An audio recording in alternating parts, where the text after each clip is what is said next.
রাহমাতুল্লাহি ওয়া বারাকাতুহু। ওয়ালাইকুম আসসালাম ওয়া রাহমাতুল্লাহি ওয়া বারাকাতুহু। আপনারা কেমন আছেন? আলহামদুলিল্লাহ। তাহলে আমাদের এতদিন ধরে অক্ষর পরিচয় চলতেছিল, অক্ষর পরিচয় শেষ।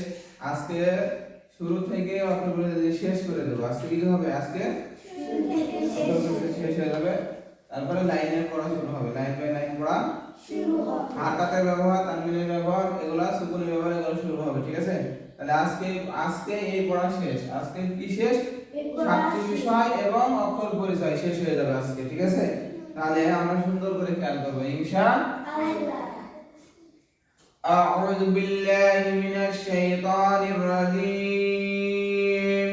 আউযু বিল্লাহি মিনাশ শাইতানির রাজীম। বিসমিল্লাহির রাহমানির রাহিম। বিসমিল্লাহির রাহমানির রাহিম। জ্ঞান বৃদ্ধির দোয়া রব্বি জিদনি ইলমা। জ্ঞান বৃদ্ধির দোয়া রব্বি জিদনি ইলমা। জ্ঞান বৃদ্ধির দোয়া রব্বি জিদনি ইলমা। জ্ঞান বৃদ্ধির দোয়া রব্বি জিদনি ইলমা। ওহে আমার পরোয়া বৃদ্ধি করা জ্ঞান আমার। ওরে আমার পরোয়ার বৃদ্ধি করো জ্ঞান আমার। বৃদ্ধি করা জ্ঞান আমার, সিনা খুলে দাও আমার। বৃদ্ধি করো জ্ঞান আমার, সিনা খুলে দাও আমার। সিনা খুলে দাও আমার, মুখ জড়তা করো দূর। সিনা খুলে দাও আমার, মুখ জড়তা করো দূর। মুখ জড়তা করো দূর, ভাষা যেন হয় মধুর। মুখ জড়তা করো দূর, ভাষা যেন হয় মধুর। আমরা যেন শিখতে পারি পবিত্র কোরআন। আমরা যেন শিখতে পারি পবিত্র কোরআন। রহিমে রহমান গয় আমার হে দয়াবান। রহিম রহমান করে আমার হে দয়াবান। আমরা যেন শিখতে পারি পবিত্র কোরআন। আমরা যেন শিখতে পারি পবিত্র কোরআন। আমরা যেন শিখতে পারি পবিত্র কোরআন। আমরা যেন শিখতে পারি পবিত্র কোরআন। আমরা যেন শিখতে পারি পবিত্র কোরআন। আমরা যেন শিখতে পারি পবিত্র কোরআন। বিশুদ্ধ কোরআন পড়তে হলে সাতটি বিষয় জানতে হয়। বিশুদ্ধ কোরআন পড়তে হলে সাতটি বিষয় জানতে হয়। বিশুদ্ধ কোরআন পড়তে হলে ছয়টি বিষয় জানতে হয়।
অক্ষর পরিচয় এখানে শুরু উচ্চারণ যেন শুদ্ধ হয় অক্ষর পরিচয় এখানে শুরু উচ্চারণ যেন শুদ্ধ হয় উচ্চারণ শুদ্ধ না হইলে সবের জায়গায় গনায় উচ্চারণ শুদ্ধ না হইলে সবের জায়গায় গোনা হয় গল্পের মতোই দেখা যায় আলিফ তার নাম আলিফ তার নাম গল্পের মতোই দেখা যায় আলিফ তার নাম আলিফ তার নাম গল্পের যদি না থাকে খাড়া দাগের নিচের দিকে টানে টান আলিফ তার নাম আলিফ তার নাম গল্পের যদি না থাকে খাড়া দাগের নিচের দিকে টানে টান আলিফ তার নাম আলিফ তার নাম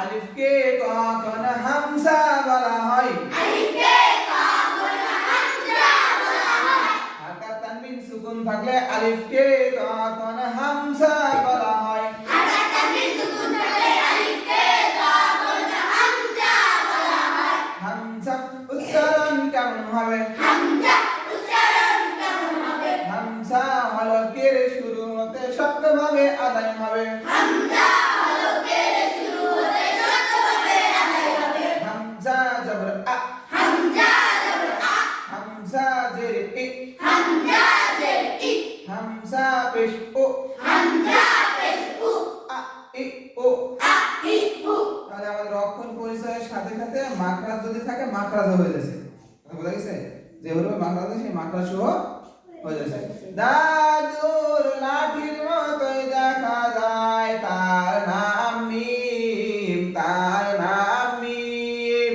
দাদুর লাঠির মতোই দেখা যায় তার নাম মিম তার নাম মিম দাদুর লাঠি যদি না থাকে গল সিনের বামে টান তার নাম মিম তার নাম মিম দাদুর লাঠি যদি না থাকে গোল চিহ্নের বামে টান তার নাম মিম তার নাম মিম তার নাম কি জানো মিম মিম মাছ ধরা বড়শির মতোই দেখা যায় তার নাম লাম তার নাম লাম মাছ ধরা বড়শির মতোই দেখা যায় তার নাম লাম তার নাম লাম মাছ ধরা বড়শি যদি না থাকে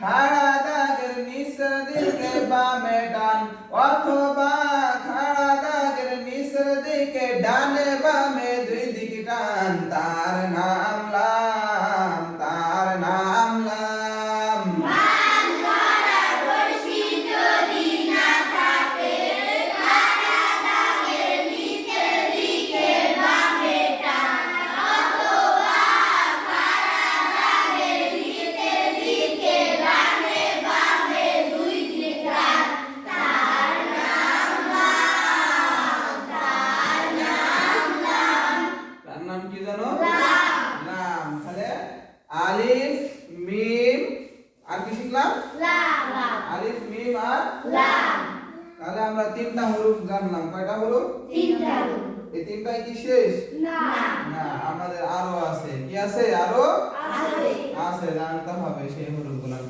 ঈদের চাঁদের মতোই দেখা যায় উপরে এক ফোঁটা তার নাম নুন তার নাম নুন ঈদের চাঁদের মতোই দেখা যায় উপরে এক ফোঁটা তার নাম নূন তার নাম নূন ঈদের চাঁদ যদি না থাকে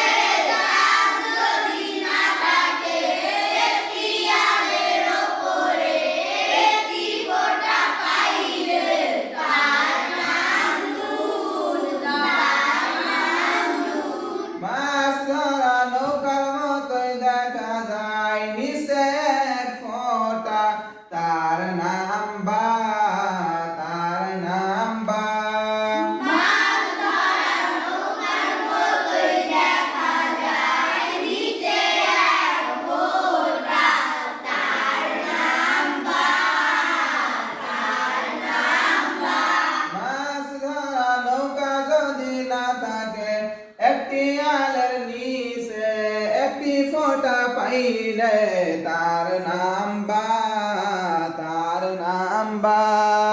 মাছ ধরা নৌকা যদি না থাকে একটি আলের নিচে একটি ফোঁটা পাইলে তার নাম বা, তার নাম বা।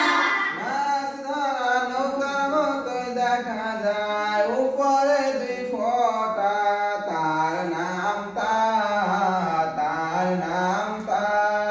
মাছ ধরা নৌকার মতোই দেখা যায় উপরে দুই ফোঁটা তার নাম তা, তার নাম তা। মাছ ধরা নৌকা যদি না থাকে একটি আলের উপরে দুইটি ফোঁটা পাইলে তার নাম তা, তার নাম তা। মাছ ধরা নৌকা যদি না থাকে একটি আলের উপরে দুইটি ফোঁটা পাইলে তার নাম তা, তার নাম তা। মাছ ধরা নৌকার মতোই দেখা যায় উপরে তিন ফোঁটা তার নাম হা, তার নাম হা। মাছ ধরা নৌকার মতোই দেখা যায় উপরে তিন ফোঁটা তার নাম হা, তার নাম হা। হ্যাঁ, উচ্চারণ কেমন হবে? উচ্চারণ কেমন হবে? জিহ্বার আগা হতে নরম ভাবে আদায় হবে।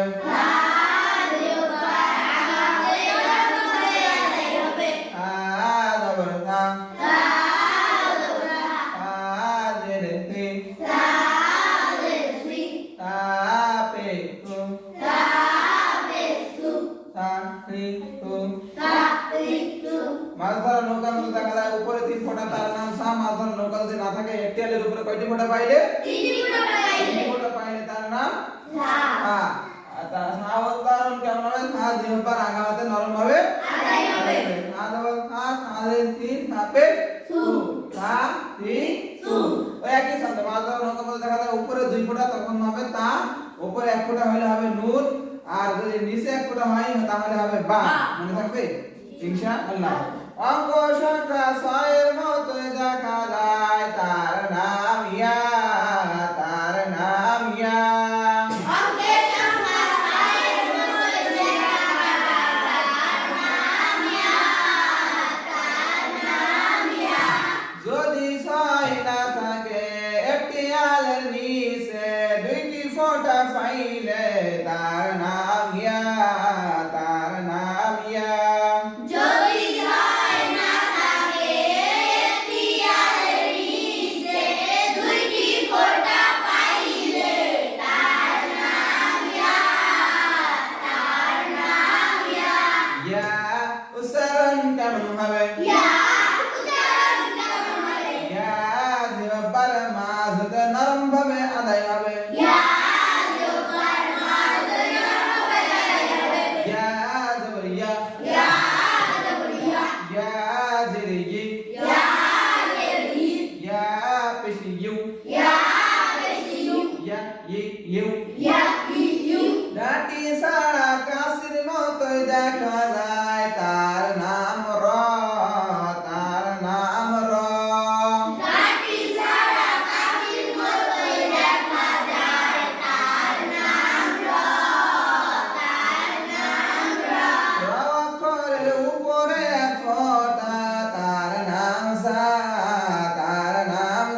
জি জু জা জি জু র অক্ষরের উপরে মাথা পেছানো তার নাম ওয়াও তার নাম ওয়াও রকরের উপরে মাথা পেঁচানো তার নাম ওয়াও তার নাম ওয়াও উচ্চারণ কেমন হবে ওয়াও উচ্চারণ করতে হবে ওয়াও দুই ঠোঁটের মাঝের ফাঁক হতে আদায় হবে ওয়াও দুই ঠোঁটের মাঝে হাতে আদায় হবে ওয়াও জবর ওয়া ওয়াও জবর ওয়া ওয়াও জের উই ওয়াও দে উই ওয়াও পেশ ও ওয়াও পেশ উই ওয়া উই ও ওয়া উই উ ওয়া উই ও ওয়া উই উ তায়া মিম আলিফ বা লাম নুন রা তায়া মিম আলিফ বা লাম নুন রা তায়া মিম আলিফ বা লাম নুন রা তায়া মিম আলিফ বা লাম নুন রা তায়া মিম আলিফ বা লাম নুন রা তায়া মিম আলিফ বা লাম নুন রা তায়া মিম আলিফ বা লাম নুন রা তায়া মিম আলিফ বা লাম নুন রা তারপরে কসি ডাবের মতোই দেখা যায় শুরুতে পান পাতা মাঝে হলে জিলাপি অথবা পাখির ঠোঁট শেষে হলে জাতি তার নাম হা তার নাম হা কলি ডাবের মতোই দেখা যায় শুরুতে পান পাতা মাঝে হলে জিলাপি অথবা পাখি ঠোঁট শেষে হলে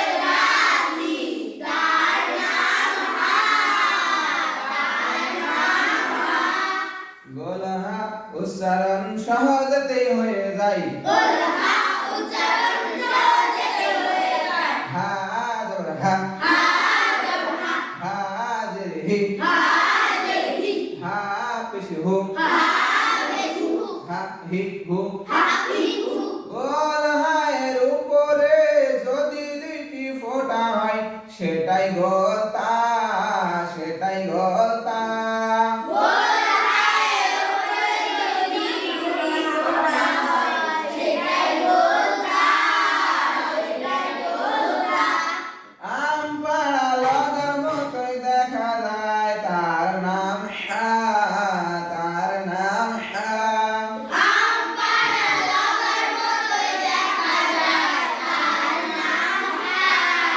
তার নাম হা লম্বা হা উচ্চারণ কেমন হবে লম্বা হা উচ্চারণ করতে হবে লম্বা হা উচ্চারণে গলার মধ্যে শোষ করে শব্দ হবে লম্বা হা উচ্চারণে গলার মধ্যে শোষ করে শব্দ হবে লম্বা হা উচ্চারণে গলার মধ্যে শোষ করে শব্দ হবে লম্বা হা উচ্চারণে গলার মধ্যে শোষ করে শব্দ হবে হা জবর হা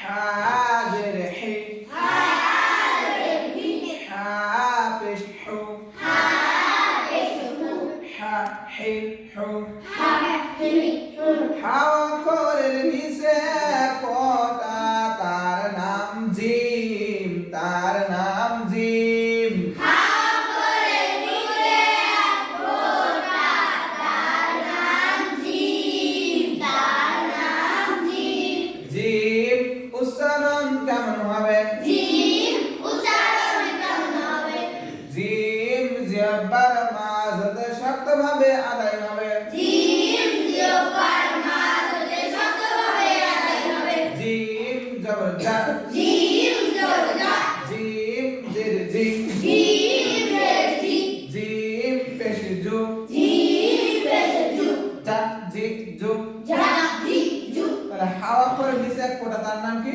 জিম জিম মনে রাখতে হবে নিচে এক ফোঁটা হলে হবে জিম হাওয়া অক্ষরের উপরে এক ফোঁটা তার নাম খ তার নাম খ হাওয়ার উপরে ফোঁটা তার নাম খ তার নাম খ হাওয়া অক্ষরের উপরে এক ফোঁটা তার নাম খ খ আর হাওয়া অক্ষরের নিচে এক ফোঁটা হলে তার নাম জিম জিম অঙ্ক সংখ্যা একের মতোই দেখা যায় তার নাম দাল তার নাম দাল অঙ্কের সংখ্যা একের মতোই দেখা যায় তার নাম দাল তার নাম দাল দাল অক্ষরের উপরে এক ফোঁটা তার নাম দাল তার নাম দাল দাল অক্ষরের উপরে এক ফোঁটা তার নাম দাল তার নাম দাল দাল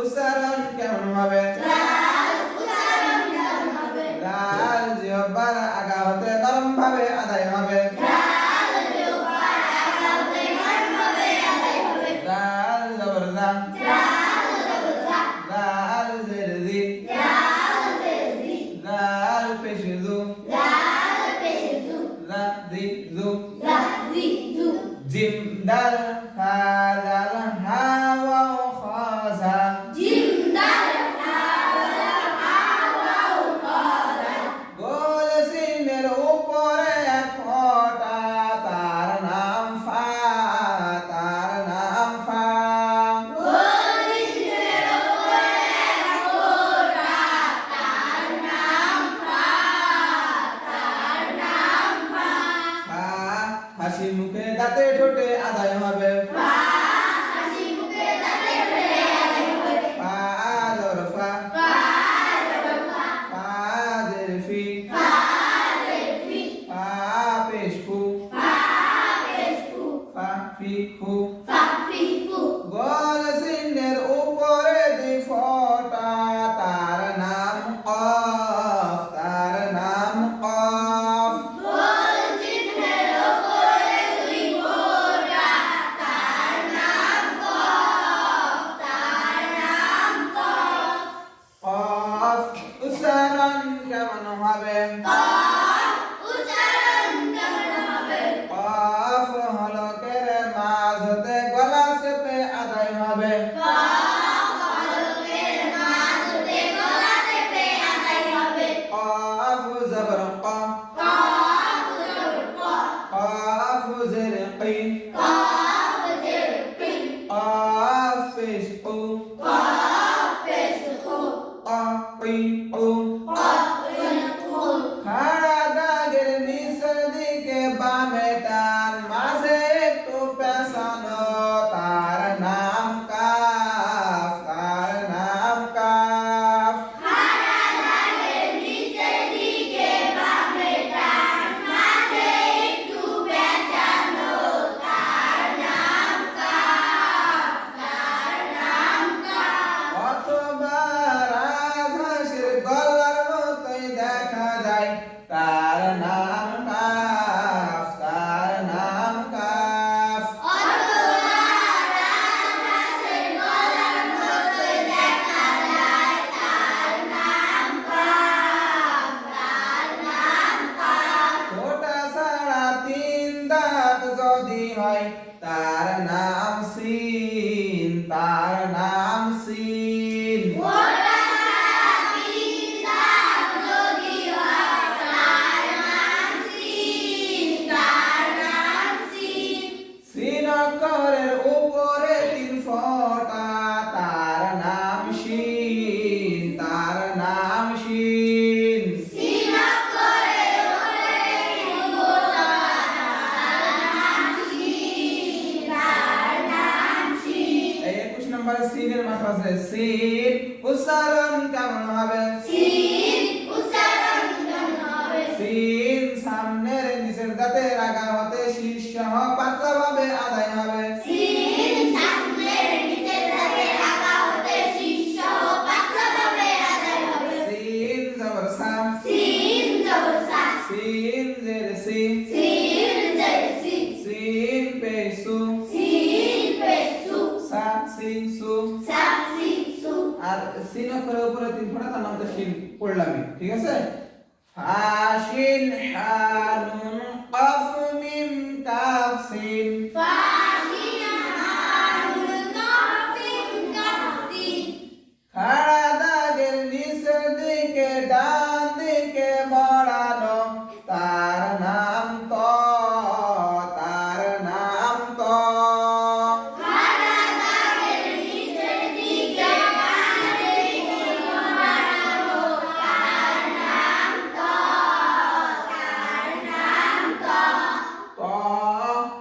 উচ্চারণ কেমন হবে? ত জিহ্বার আগা হতে মোটা ভাবে আদায় হবে।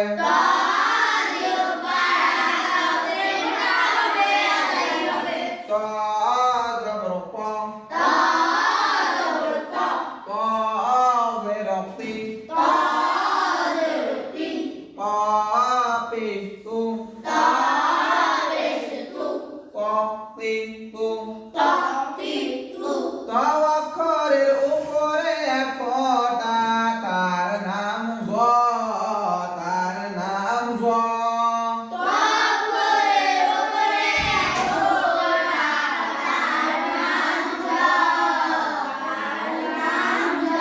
জ উচ্চারণ কেমন হবে? জ জিহ্বার আগা হতে মোটা ভাবে আদায় হবে। গ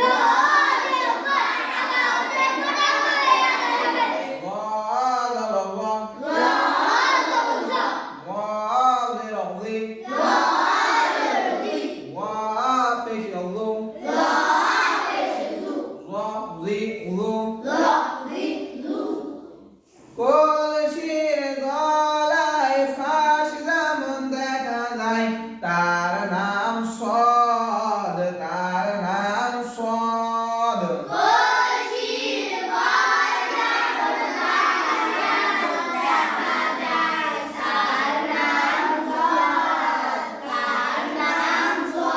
সদ উচ্চারণ কেমন হবে?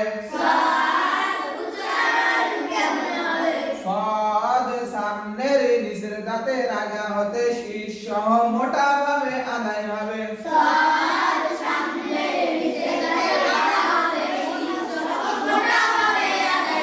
সদ জবর স, সদ জের সি, সদ পেশ সু, স সি সু। সদ অক্ষরের উপরে এক ফোঁটা, তার নাম বদ, তার নাম বদ।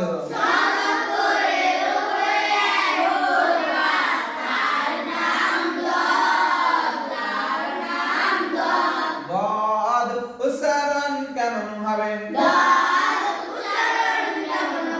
বদ বাম পাশের মাড়ির দাঁতের গোড়া হতে মোটা ভাবে আদায় হবে।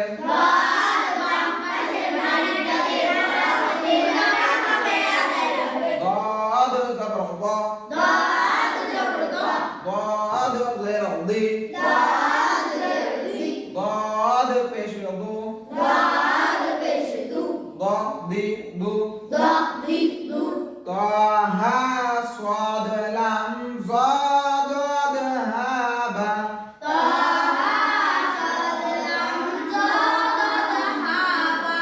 উল্টা দুয়ের মতোই দেখা যায়, হামজা তার নাম, হামজা তার নাম।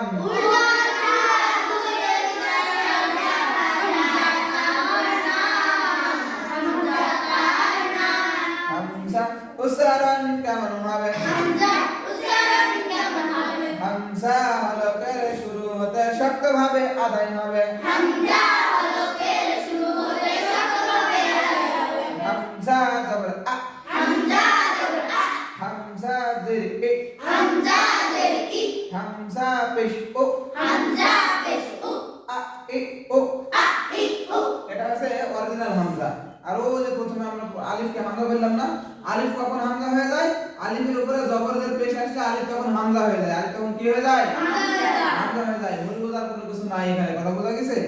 আলিফ হামজা হয়ে যায় যখন আলিফের উপরে ওই যে বলতেছে না, আলিফকে কখন হামজা বলা হয়, বলতেছে না হারকাত তানবিন সুকুন থাকলে আলিফকে কখন হামজা বলা হয়। তার মানে কি আলিফের উপরে জবর যে পেশ যাই আসুক না কেন, তখন আলিফ হামজা হয়ে যাবে, তখন আলিফ কি হয়ে যাবে? তারপরে উল্টা দুয়ের নিচের দিকটা বাড়ানো, আইন তার নাম, আইন তার নাম।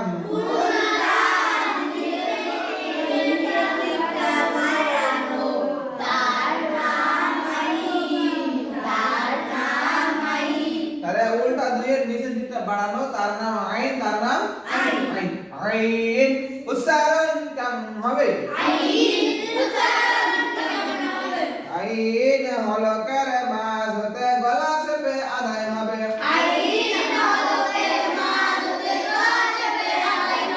আইন জবর আ, আইন